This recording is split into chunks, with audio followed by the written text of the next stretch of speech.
An Allied soldier enters a house. He knows Nazis recently occupied it, and now he's tasked with making sure they didn't leave anything behind. The rest of his squad watches from a distance. This soldier drew the short straw. He must identify if any Nazi booby traps are lurking in the floorboards, doorways, or objects left behind in the building. The soldier slowly pushes the door with the butt of his gun. It creaks open. There's a slight click. He dives for cover, but nothing happens. He takes a deep breath, pushes off the ground, and slowly enters the house. He scans the room for anything that might be a booby trap. Unfortunately, anything that can open, close, or be moved can be rigged to explode by the Nazis. The soldier continues through the house. He sees paintings on the walls that are slightly askew. One's a painting of a young woman who looks eerily similar to his childhood sweetheart, whom he married just before leaving for war. Even the most OCD soldiers leave these paintings alone, as there might be a hidden wire attached to them that could trigger a nearby bomb. The soldier walks across old floorboards. They groan with every step he takes. Then he spots something on the table. It seems like the Nazis vacated this house in a hurry. They left a freshly cooked pot of food on the table. The soldier's been fighting Nazis on the front line for a year. He hasn't had a warm meal in days. He feels that if the Nazis had booby-trapped the house, they would have rigged the door to explode or put a mine under the floorboards. They must have just rushed out to avoid capture. The soldier yells out of the house, "It's all clear." He approaches the army mess tin and sniffs the stew that's inside. He licks his lips as he pulls a rusty spoon from his sack. The soldier plunges the spoon into the stew to see how it tastes. The other men in the squad approach the house. They talk about how nice it'll be to sleep inside tonight. Through the open entryway, they can see the soldier already inside, sticking his spoon into the tin full of stew. The commander of the squad reaches out his hand and yells for the private to stop, but it's too late. As the spoon stirs the pot, it triggers a hidden explosive device concealed on the bottom of the mess tin. The bomb activates. The explosion rips through the soldier's body, sending his arm flying across the room. The squad is thrown backward as flames spew out of the windows and doorway. Another Allied soldier's been lost to a deadly Nazi booby trap. This type of thing happened over and over again to Allied troops as they pushed Nazi forces back toward Germany. In fact, the Nazis were experts at setting booby traps. By the end of the war, it seemed that Nazi soldiers booby-trapped practically everything they could get their hands on. This was not only dangerous but caused psychological harm to Allied soldiers. Not knowing if a weapons cache or a fallen comrade was booby-trapped to explode led to intense anxiety in Allied troops as they fought to win the war. But Nazis didn't just booby-trap things on the battlefield, they also came up with some sinister ways to make everyday objects deadly as well. Objects like thermoses or oil cans would have hidden triggers and high-powered explosives concealed inside, and this was just the tip of the iceberg. During World War II, MI5 discovered that many of these booby-trap devices were making their way aboard British ships and would detonate while en route to the mainland, slowing down supply shipments and sowing seeds of doubt and fear in soldiers and regular citizens. It was for these reasons that MI5 set up a counter-sabotage unit. Originally, it consisted of only 3 members, a scientist by the name of Victor Rothschild, his secretary Teresa Georgia Mayer, and a police detective inspector Donald Fish. Later, Fish's son Lawrence would join the crew and draw intricate pictures of each of the booby traps they found, with notes on how to defuse devices. Their work would help save countless lives from Nazi booby traps. Imagine opening a candy bar and snapping off a piece of chocolate only to find a piece of canvas inside. As you ponder how the cloth got into your chocolate bar, there's an explosion that blows your hand off and severely burns your face and body. You might survive the initial blast, but the wounds you sustained would almost certainly kill you. This was one of the most devious Nazi booby traps ever devised. Some claim the chocolate bar bomb to be a booby trap that the Nazis created to assassinate British Prime Minister Winston Churchill. The plan might have been to somehow sneak the chocolate into Churchill's desk and wait until he got hungry. As the Prime Minister thought about how to defeat the Nazis, he would pull the wrapper back and snap off a piece of chocolate, which would activate the bomb inside. It would then detonate, killing him and anyone else in his office. However, this scenario never seemed likely to occur, as there was no real way to make sure that Winston Churchill would be the one to break off the piece of that fake candy bar. The device itself was made out of steel with a thin covering of chocolate around it. The MI5 team found that once the bar was broken off and the canvas pulled, a timer that would last 7 seconds would start, after which the chocolate bar would explode. It's unknown how many soldiers died as a result of opening exploding chocolate bars during World War II. However, this sinister booby trap was enough to make soldiers wary when they found chocolate or any other food left behind by the Nazis. It also begs the question, did any children or civilians stumble across one of those chocolate bar bombs and unknowingly break off a piece only to die as the fake candy exploded in their hands? Another food that the Nazis booby-trapped was peas. They actually used the legumes in a couple of different deadly ways. A pecan bomb was a simple booby trap. It was basically just a grenade inside of a can. When the can was opened, it would trigger the explosive, and whoever was in the vicinity would be torn apart by shrapnel and fire. This device would have been much more deadly than the chocolate bar bomb, as more explosives could be hidden within the tin can. Some believe that the pecan bomb was designed to assassinate King George VI and wreak havoc in Buckingham Palace. However, this seems highly unlikely. Instead, the Nazi pecan booby trap was probably used in abandoned Nazi hideouts and caches to injure or kill Allied soldiers who were unlucky enough to grab the bomb disguised as a can of peas. That being said, this booby trap legume did find a way to Ireland during World War II. In 1940, 3 Nazi spies disguised themselves as civilians and were dropped off on the coast of Ireland. In their possession were 4 pecan bombs. Rather than going directly to Buckingham Palace or any major Allied target, the Nazis asked around if anyone could put them in touch with the IRA. It's probable the Nazis were looking to strike up an alliance with the militant groups to secure more soldiers for their eventual invasion of Ireland. This would allow them to launch more deadly attacks into Britain. The pecan bombs might have been traveler's samples that were brought by the Nazis to show the IRA how to construct such a device. The Nazis might have hoped that if an alliance couldn't be secured, at least the IRA would be able to cause mayhem using the booby-trapped pecans to weaken Britain's forces there. When the 3 Nazis asked a man in a nearby town if he could put them in touch with the IRA, the Irishman agreed. Little did the Nazis know that he had no intention of bringing them to the IRA. Instead, he led them straight to the police, who arrested the 3 Nazi spies and sent them to be interrogated by the Allied intelligence. But the pecan bomb was not the only Nazi booby trap that used peas. They also designed a timing device that was triggered by the legumes.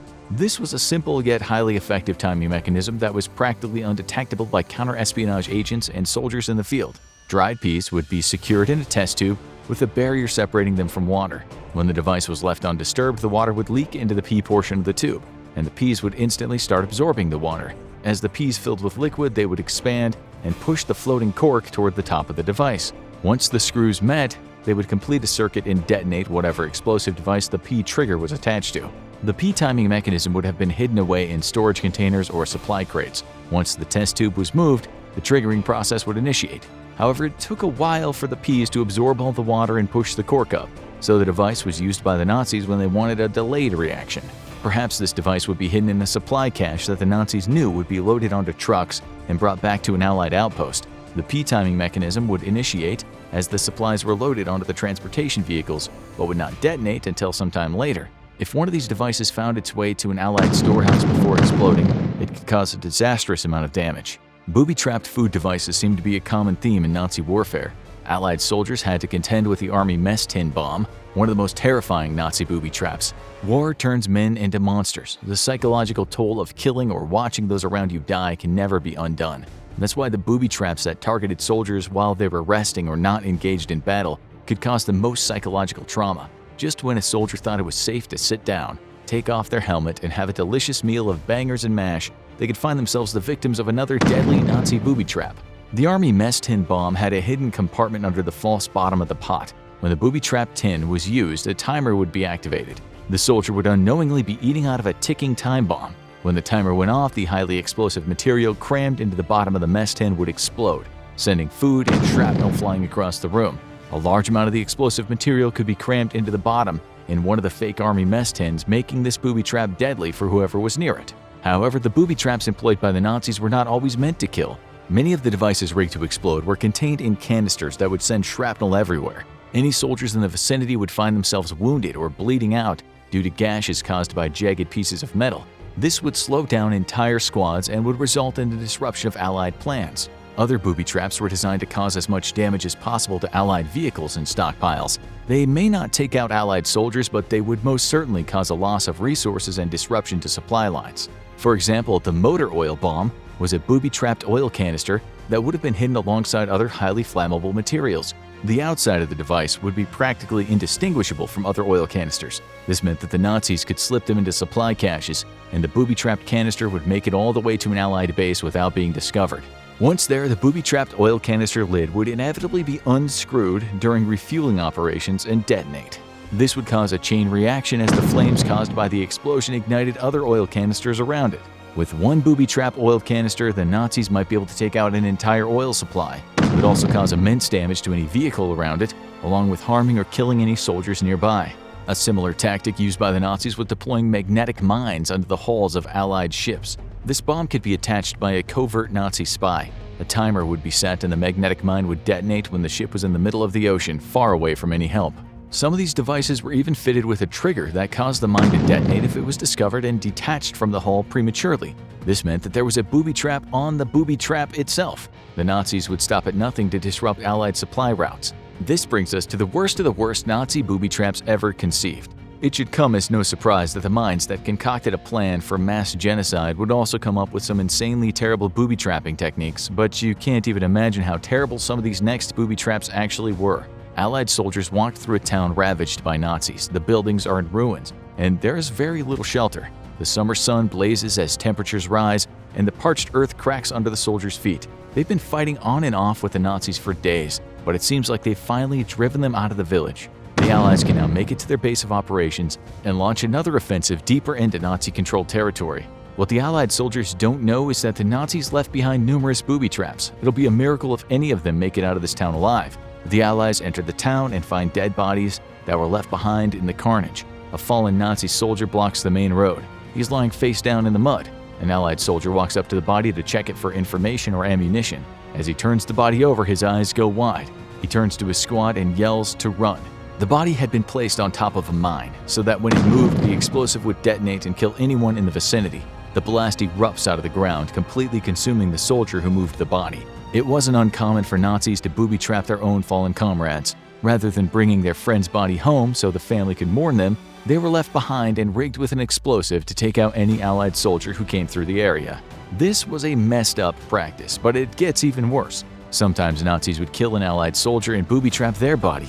Allied soldiers would be much more likely to rush to the aid of someone on their side and would not be as hesitant to move the body and try to identify who it was. When the body was repositioned, the booby trap would be triggered. The explosion would kill or injure any Allied soldier in the area.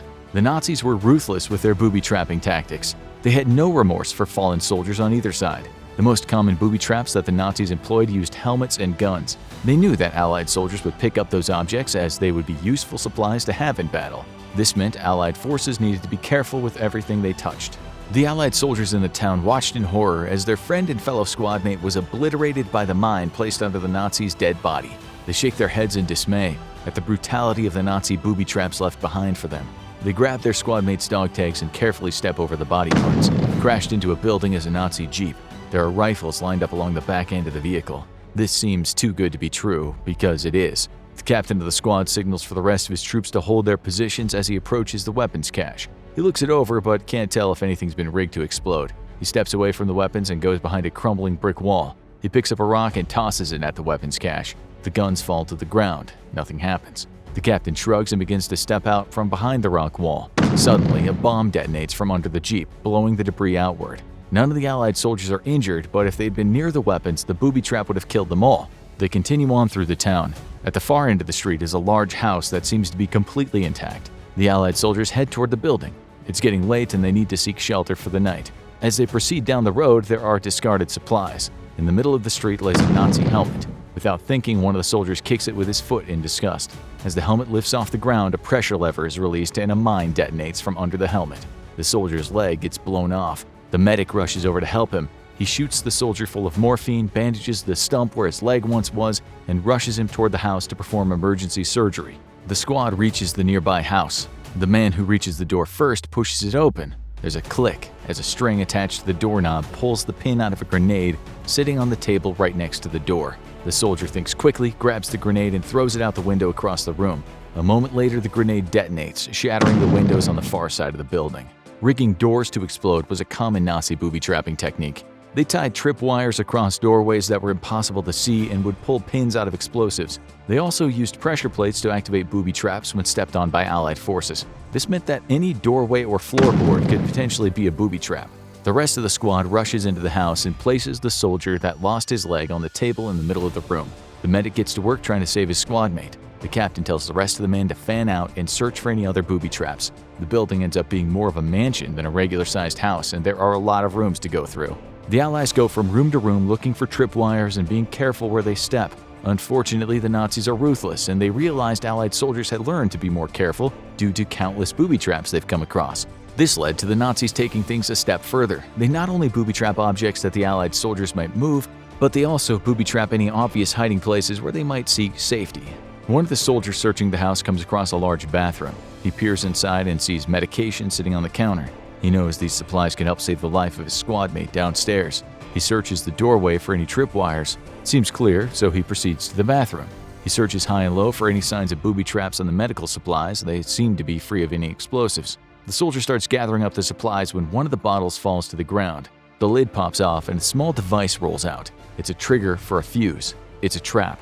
The medicine bottles are filled with explosives. The soldier screams in panic and drops the bottles. He dives into the bathtub and places his hands over his head for protection. The bottles explode. The soldier would have survived the blast within the bathtub if the bottles were the only thing that was booby-trapped in the room. Unfortunately, the Nazis realized this. When the Allied soldier dove into the tub, he knocked a bar of soap off the side of the rim. The Nazis had known someone who recognized the pill bottles were booby-trapped might seek shelter in the tub, so they tied a wire to the bar of soap just in case it was disturbed. When the soldier's foot knocked the bar of soap over the side of the tub, it pulled a wire and an explosive placed under the porcelain bathtub detonated. The soldier is cut in half from the force of the explosion as the bathtub is split in two. The rest of the squad feels the tremors of the explosion and can only pray that one of their friends hasn't died to another Nazi booby trap. But they don't hold their breath. No one was safe from Nazi booby traps, and by the end of the war it seemed like anything could be booby-trapped, and was. It was the Nazis' last-ditch effort to cause as much chaos and mayhem as possible while they retreated back to their homeland. The only limiting factor of what could be booby-trapped was their own imagination, and as you can imagine, the minds of Nazi soldiers were very dark and very twisted.